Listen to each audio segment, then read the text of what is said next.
C'est l'histoire d'un touriste allemand qui visite Paris. Il aborde deux Parisiens qui attendent le bus. L'Allemand « Entschuldigung bitte, sprechen Sie Deutsch ?» Les deux Français le regardent en silence. L'Allemand « Sprecht du Machine Netherlands ?» Les deux Français ne bougent pas. L'Allemand essaie alors « Sorry, do you speak English ?» Les Parigots continuent à le regarder sans rien dire. L'Allemand ne se décourage pas et lance « Parla italiano ?» Pas de réponse. L'Allemand super coriace revient à la charge avec un « Habla usted espagnol ?» Toujours rien. Découragé, l'Allemand s'en va. Alors l'un des Français dit à l'autre « Tu ne crois pas qu'on devrait quand même apprendre une langue étrangère ?» Et l'autre « Pourquoi faire ? Ce type en connaissait 5 et ça ne lui a servi à rien. » Un type ambitieux et carriériste plaque son boulot qu'il juge indigne de sa personne et de ses capacités. En rentrant chez lui, il trouve une vieille lampe à huile qui lui paraît avoir une certaine valeur.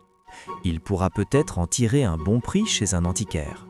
Alors il la ramasse, l'astique un peu pour la faire reluire, et, comme vous vous doutez, un génie sort de la lampe. Le génie lui explique qu'il exaucera son vœu le plus cher. Il suffit de demander. Le type ne réfléchit pas longtemps avant de répondre.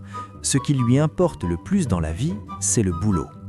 Alors il demande « Génie, j'aimerais faire un travail qu'aucun homme n'a jamais accompli avant moi, ni même cherché à faire. » Alors le génie claque des doigts et pouf, le gars est transformé en femme au foyer. C'est une blonde qui retrouve une de ses copines, blonde aussi.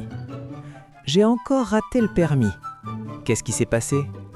Je suis arrivé près d'un rond-point et là, comme l'indique le panneau, 30, j'ai fait 30 fois le tour du rond-point. Et tu t'es trompé de combien de tours ? Le docteur a son patient. Vous êtes atteint d'une maladie très rare.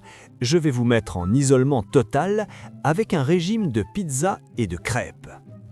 Et vous pensez que ce régime va me guérir de ma maladie ? Non, mais ce sont les seuls aliments que l'on puisse glisser sous la porte. Une petite fille vraiment très laide va commander un gâteau à la boulangerie pour l'anniversaire de sa petite sœur.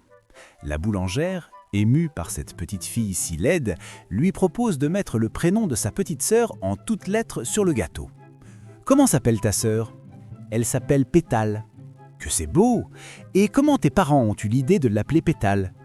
Un jour où elle dormait sous un arbre, un pétale de rose s'est déposé sur son front. « C'est joli comme histoire. Et toi, tu t'appelles comment ?»« Poutrelle. »